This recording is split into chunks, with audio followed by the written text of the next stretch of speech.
You can't live in this world today and not be curious. In fact, if ever there was a time to hear from more than the usual suspects, it's now. This is the Carlos Watson Show.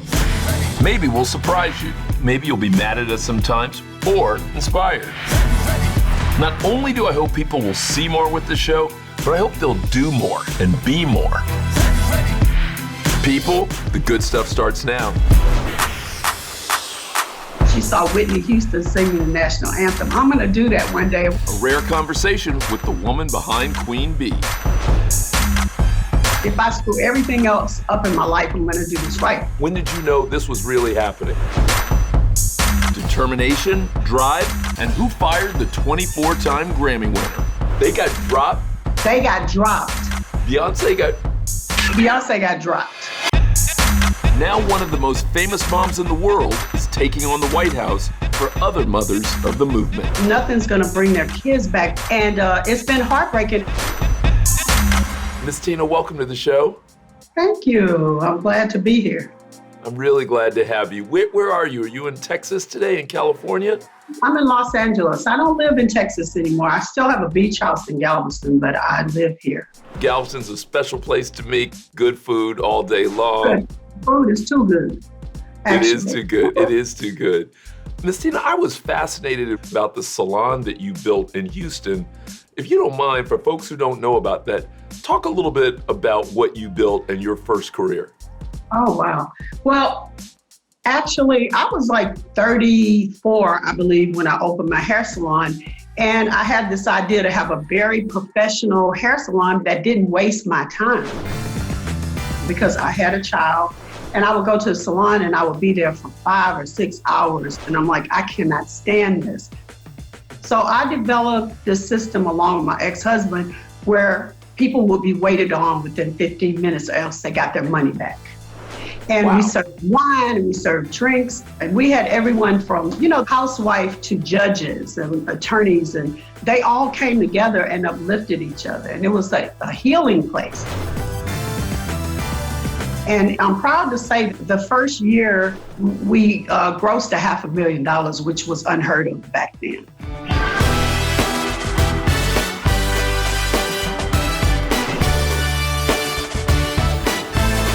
How did you learn to be that kind of entrepreneur? I mean, did you have a background in that? Was either your mother or father an entrepreneur? No, my father was a longshoreman and my mom was an entrepreneur. So to speak, she made beaded jackets for wealthy clients in Galveston. Never left home to do it, but she figured out her niche and found a need. And I think that's what entrepreneurship is finding a need and supplying that need. But they were not ambitious people. They were just some good old Louisiana, had thick accents and, not very much education. And so to them, graduating from high school, getting a good job, which would mean the post office or the hospital, you got a family, you got married and had kids, that was a successful life for them. So I realize now that they had so many fears.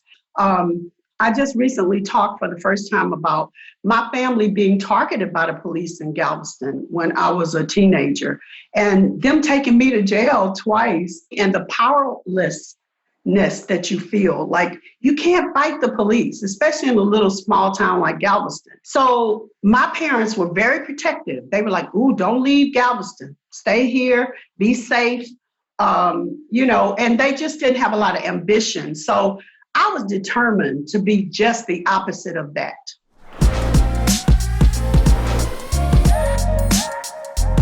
How did you begin to dream fearlessly? Because if you were a young woman, as you're saying, small town, I love that, had a mouth on you. I know exactly what you're talking about.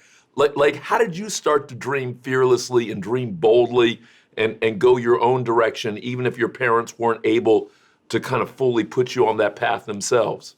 Well, I thank God for a girl who came into my life when I was 14. It was my brother's girlfriend. She drove up in a Miata convertible, red, had an asymmetrical haircut. And I was like, she is the flyest thing I've ever seen in my life. And I just followed her around. I was obsessed with her because, her life to me was like, she was rich. She wasn't. She was an artist, a painter, and she worked at a bank. But to me, I was like, oh my God. And she took me to see Alvin Ailey when I was 14 in Houston, which was a big city. And I got to see these well-dressed professional Black people and those people on the stage. And she always encouraged me because she was like, Tina, you could go be a makeup artist. You could be you could go do stuff in Hollywood. And that was the first time somebody said to me, you don't have to stay here. You don't have to stay in this little one-horse town. You can leave and you can be something else. From that point on, I just had this dream that I'm getting out of here. I didn't know what I was gonna do. College was never very appealing to me, to be totally honest. I'm a creative. So I was like, as soon as I get 18 and I graduate from high school, I'm gonna save all my money and I'm moving to California. And my niece happened to live in San Diego, and that's the closest I could get to LA. So I moved with her, and we lived in San Diego for a year, but we would come to LA all the time. And she finally moved to LA, and that was my chance. And I got a job at a place called Shiseido, which is a makeup line. It's a Japanese line. And no Japanese makeup artist would go into Crenshaw, Baldwin Hills, those areas, because people wouldn't let them do their makeup. So the lady at the Broadway store in LA said, I'm not supposed to do this, but your makeup is so nice. I'm gonna send you to these people. And they actually trained me to be a makeup artist. So that was my dream job. I love your story of your own almost kind of window opening. Like she opened up a window and let you see that kind of next world that was waiting out there for you. Yeah.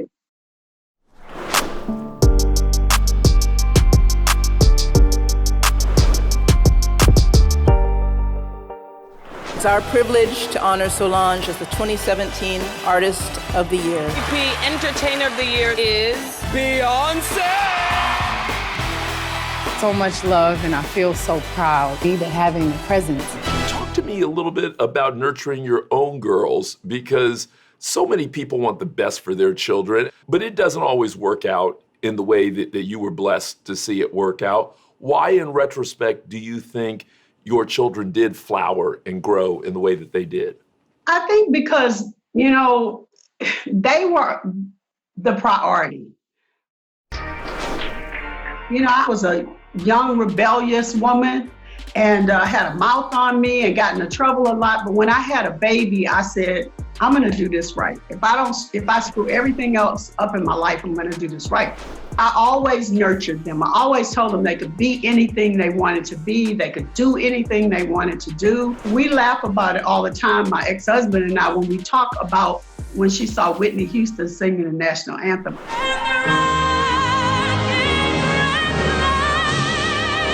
Beyonce saying, I'm gonna do that one day. And we were like, oh, baby, that's so sweet. I know you're gonna do that.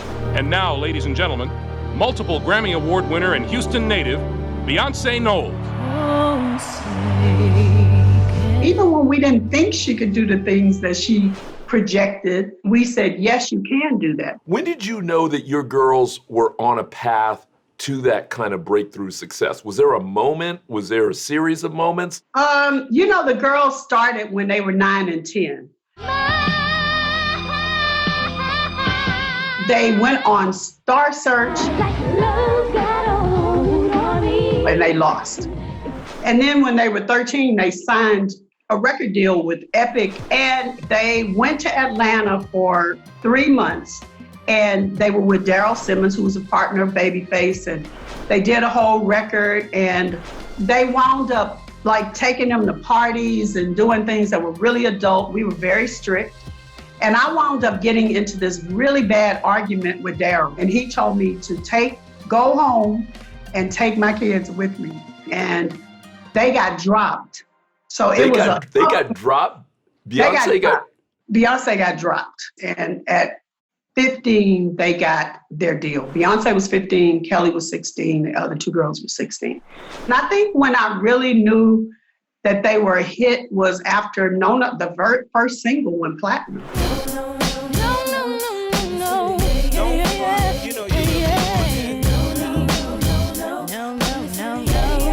Your girls still love you. They love you like time's never gonna end. How did you continue to have that kind of rich relationship with them even after they achieved some pretty meaningful global success? Because I have always been a mother first. And that was not by accident. That was intentional. I never wanted to be the person who worked for them. I've always been able to talk to them openly, and nothing ever came from a point of, you need to do this for your career. They know that when I give them advice, and they come to me for a lot of advice, that it is coming from a place of what is best for you and not what is best for your career. That is not my first concern. And they tell me that all the time. They say to me, I appreciate the fact that I can trust you like nobody else in the world, to tell me the truth when I'm right, when I'm wrong. And I tell them when they're wrong. They don't like it, but they might get pissed off at me and not talk to me for a few days, but they always come back to the fold, I am sure they do. And again, it really is such a beautiful thing to see. One of the things I was really taken by was one of the conversations I saw you had with Maria Shriver, where you talked about taking the girls to counseling at an early age to make sure they also were strong together. I think counseling and just a place to talk and express yourself and work through things, even if you're a kid, is amazing. I see a lot of families where it's a lot of discard, and that is my greatest fear, because I want my girls to, be ride or die for each other, all three of them, because Kelly came to live with us when she was 10. So when I say my girls, I mean all of them. And that's why they are so close, and there's not this competitiveness and negativity.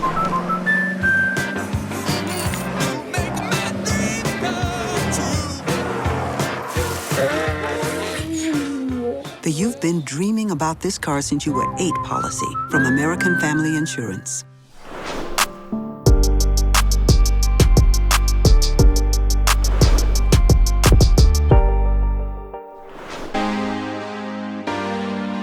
I loved what I saw you and a number of other mothers do in writing to Senator McConnell and to Senator Schumer.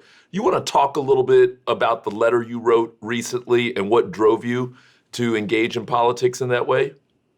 Well, first of all, I just want to say that I'm not a politician, not trying to be, but I feel like in our community, especially in Black communities, because we've been unheard for so long and we are just so systematically abused every day, and we kind of harden to it and just think, oh, that's the way it is. We don't connect the dots when it comes to voting.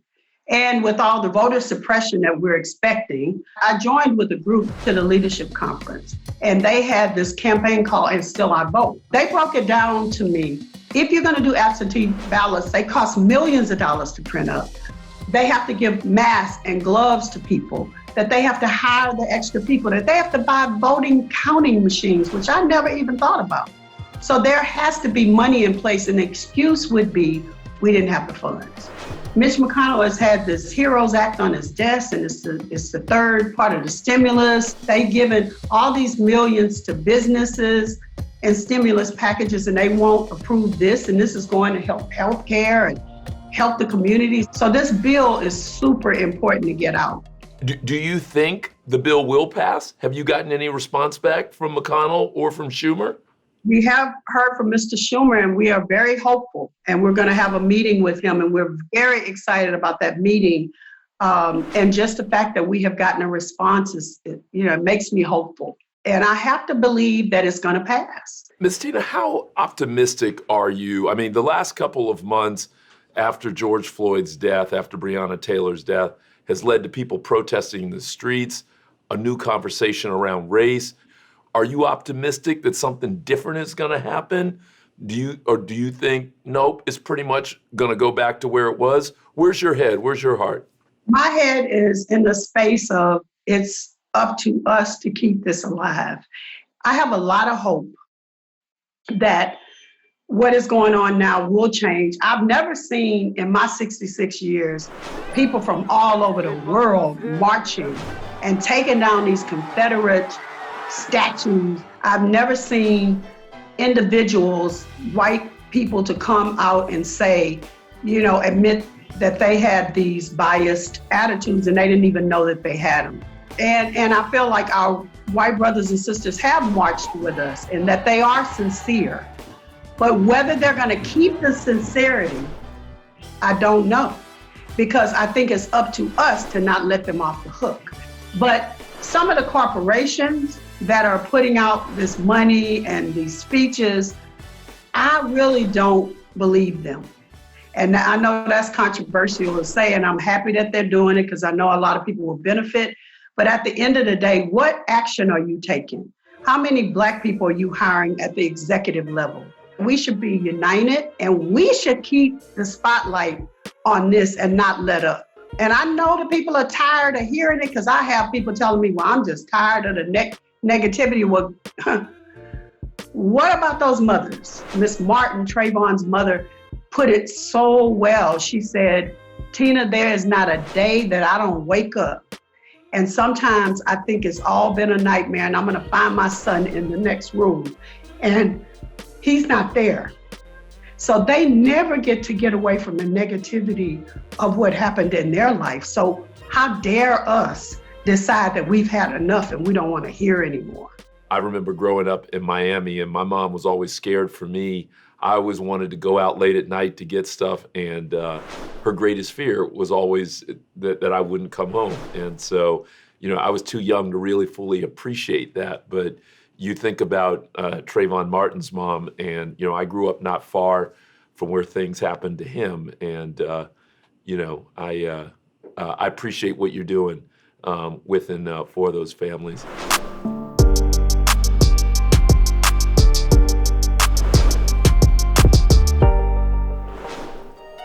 After 30 years of marriage and building the career of the world's biggest star, Tina and Matthew Knowles divorced. The two put out a statement saying that the decision to end their marriage was amicable.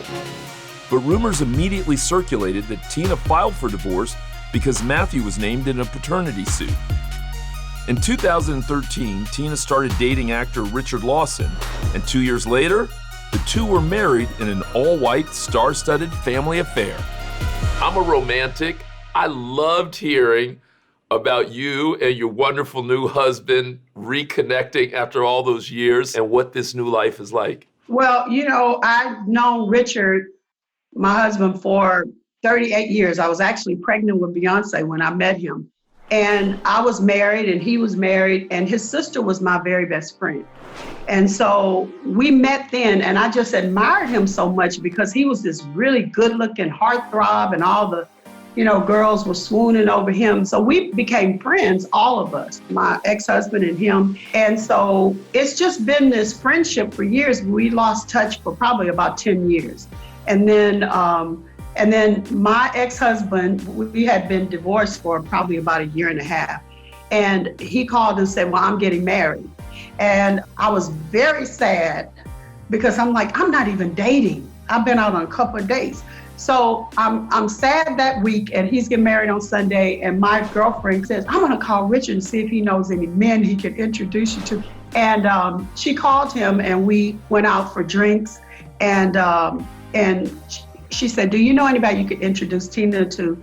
And he said, what you looking for? I got a menu in my back pocket. He's joking. And I said, well, I want him to be kind. I want him to believe in God. I want him to like art. I want him to like dancing, to be civic minded. He was like, well, that sounds like me. What about me? And we became friends. We went out every night. We danced. We went to museums. We had so much fun, and we wound up, getting together. All right, Miss Tina, finally, we're going to do a rapid fire, couple of quick questions. Okay. Other than Beyonce and Solange and Kelly, who's your favorite musician? Oh, God, I have so many. John Legend, India.Arie, Alicia Keys. I love that Megan Stallion songs. In my two-seater and my mama was a savage. Got this shit from Tina, I'm a savage. Where's your favorite place in the world you've ever been? I went to Ghana. Me and my husband took 10 kids from our mentee group, which changed their lives. And I went to the slave caves, and I learned more than I've ever learned about our culture and history. And I think it might have been my favorite place. I can't wait to go back. What's either your favorite film or your favorite book? Love Cooley High. Oh, you going back to the 70s. Who are you nervous to meet? The most nervous was Sade.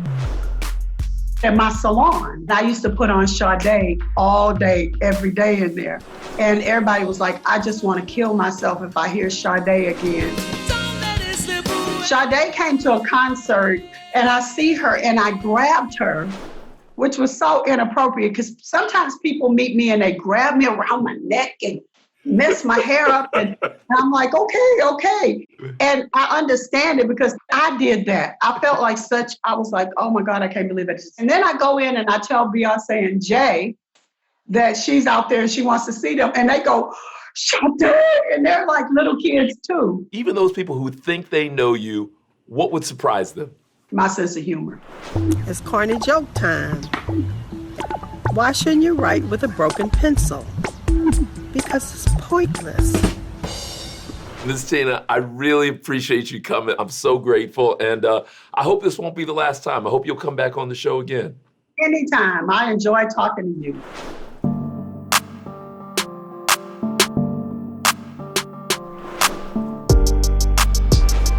I really love talking to Miss Tina today. I hope you enjoyed it as well. What a warm and terrific person. How fortunate Beyonce and Solange were to have her as a mom. I loved her late in life love story. Who doesn't love that? And then you know what struck me? The fact that she was such a successful entrepreneur, how much confidence that probably gave the entire family, and by the way, flexibility to pursue something as difficult as music superstardom. Hope you enjoyed the show, and if you did, hope you'll tune in tomorrow as well. Thanks for joining. Hey, tune into the Carlos Watson Show. It's like no other. You're going to enjoy it every weekday on YouTube.